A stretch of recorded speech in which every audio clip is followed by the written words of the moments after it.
following is a review of Richard Susskind's book, How to Think About AI, A Guide for the Perplexed, by our contributor Jerry Lawson. Richard Susskind is what I call a big thinker, the kind of legal technology sage who delivers keynote speeches by the dozen and publishes deep thoughts in serious journals. He has a rare talent for synthesizing complex ideas and explaining them in a clear and engaging way. For lawyers and policymakers trying to make sense of AI's impact, his book, How to Think About AI, A Guide for the Perplexed, may be Susskind's most timely and clarifying work yet. This is not a book of answers. It is a book of questions. Susskind does not pretend to have solutions to all thorny issues around artificial intelligence. His goal is to help readers identify the issues and suggest some clear ways of thinking about them. Susskind's goal isn't to sell hype or pour cold water on everything. It's to replace fuzzy impressions with crisp mental models. Readers tired of AI discourse that either cheerleads everything or condemns it, wholesale will likely find the author's thoughtful and balanced approach refreshing. Susskind makes complex ideas accessible to both lay readers and specialists. The book does double duty as a confidence booster for lay people and a reality check for insiders who may be over or underreacting to recent breakthroughs. Cramming all this into 224 pages is quite a feat. Chapter 1, The Summer of AI, is a brisk summary of AI's past, present, and plausible futures.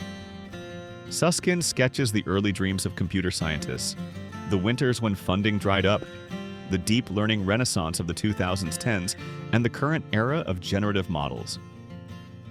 From there, he invites readers to imagine where things might go next: self-improving systems, autonomous researchers, or tools that seamlessly blend into everyday life. This history lesson isn't just trivia. It's used to show repeating patterns like overpromising, backlash, steady progress that help us spot what's truly new this time. Chapter 2, On Technology, contains a warning. Susskind writes, "We're still warming up." In not many years, our current technologies will look primitive, much as our 1980s kit appears antiquated today. The current wave of AI apps are our faltering first infant steps. Most predictions about the future are, in my view, irredeemably flawed because they ignore the not yet invented technologies.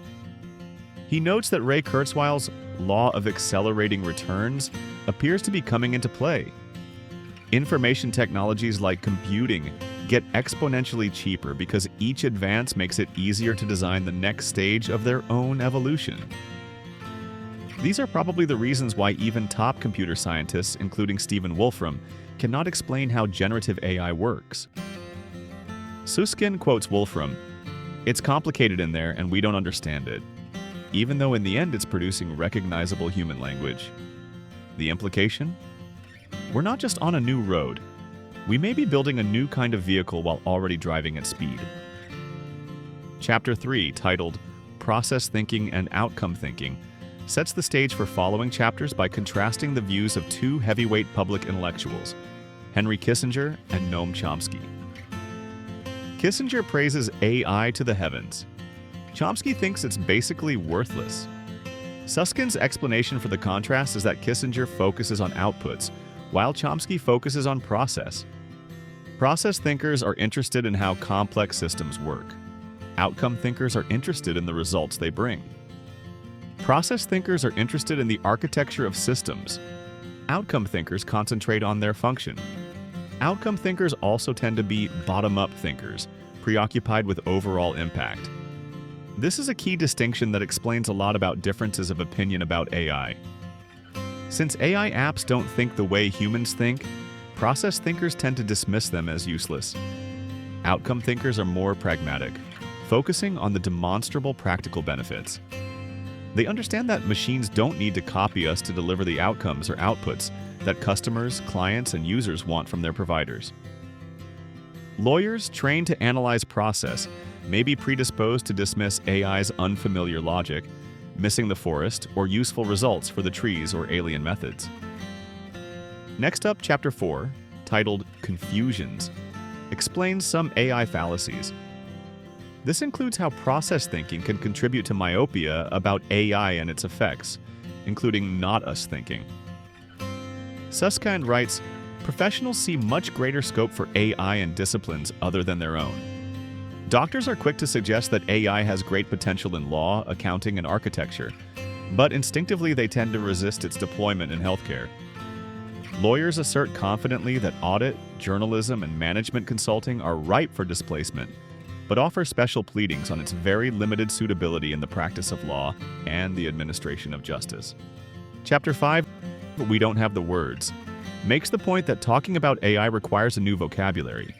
For example, AI skeptics are fond of saying that computers can never replace them because they don't have the same judgment, empathy, and creativity. What's overlooked is that computers can provide what we might call quasi-judgment, quasi-empathy, and quasi-creativity. Susskind demonstrates, quite convincingly, that the computer versions of these biological traits can be superior in several ways to the human version. Skeptical about this? All I can say is check out Chapter 5 before becoming too confident that you are irreplaceable. In Chapters 6 and 7, Susskind considers how AI might change the workplace. This includes distinguishing three concepts. Automation, task substitution, is about finding a way to be more efficient about doing what we are doing now. Innovation means delivering the outcomes clients want, using techniques or technology that support radically new underlying processes. Elimination means not just solving a problem, but eliminating it. Many analysts see automation as the biggest AI threat to jobs. Innovation and elimination may be bigger dangers. Susskind makes a convincing case, to me at any rate, that using AI to implement different approaches to conflict resolution or prevention of legal problems could reduce or replace litigation as we know it. Chapters 8 and 9 deal with AI risks and how to address them.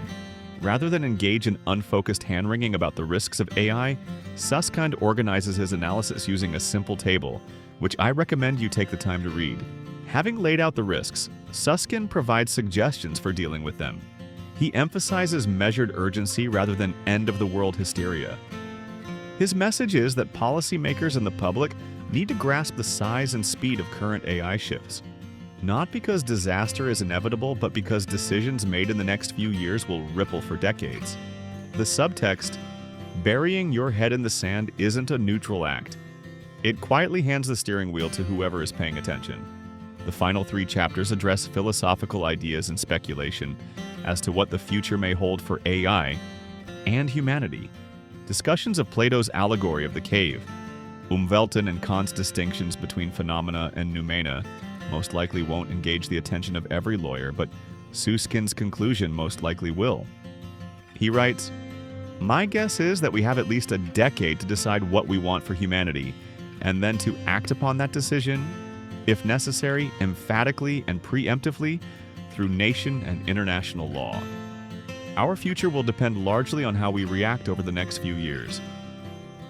ABA Formal Opinion 512 translates abstract concerns about AI into concrete ethical obligations for lawyers, demanding competence in understanding AI's benefits and risks, diligence in protecting client confidentiality, clarity in client communications, candor toward tribunals, effective supervision of AI use, and reasonableness in fees. While not an ethics compliance manual, Susskind's book offers precisely the conceptual tools, the mental models, needed to navigate these practical obligations. Some examples: Susskind's discussions on AI capabilities, limitations, and the difficulty in explaining how some systems work directly, inform the duty of competence under Rule 1.1, which requires lawyers to understand the benefits and risks of associated technology. His structured analysis of AI risks in chapters 8 and 9 provides a framework for assessing potential threats to confidentiality under Rule 1.6, particularly concerning data security and inadvertent disclosure when using third-party AI tools. Exploring the process versus outcome distinction, found in Chapter 3, can illuminate challenges in communicating AI use to clients, or ensuring candor to tribunals about the origins and reliability of AI-generated materials. The value proposition of Susskind's book lies significantly in equipping lawyers with the cognitive framework necessary to operationalize the ethical requirements newly formalized in Opinion 512. With over 500 generative AI apps for lawyers cataloged by Legal Tech Hub in March 2025, the proliferation of such tools shows no signs of slowing. In this environment, nuanced understanding is more critical than simply another application. What the world needs is clear explanations of the ways AI is changing our world now, and what we can expect tomorrow. Whether you're writing briefs, litigating high-stakes matters, lobbying policymakers, or just trying to future-proof a career, Susskind's book aims to give you enough clarity to steer rather than drift. And in the AI era, that might be the most practical gift of all. How to Think About AI is the literary equivalent of a well-lit observation deck overlooking a stormy sea. It is as much about society, ethics, and identity as it is about neural networks. For attorneys plotting strategy in a generative AI world, this book is required reading.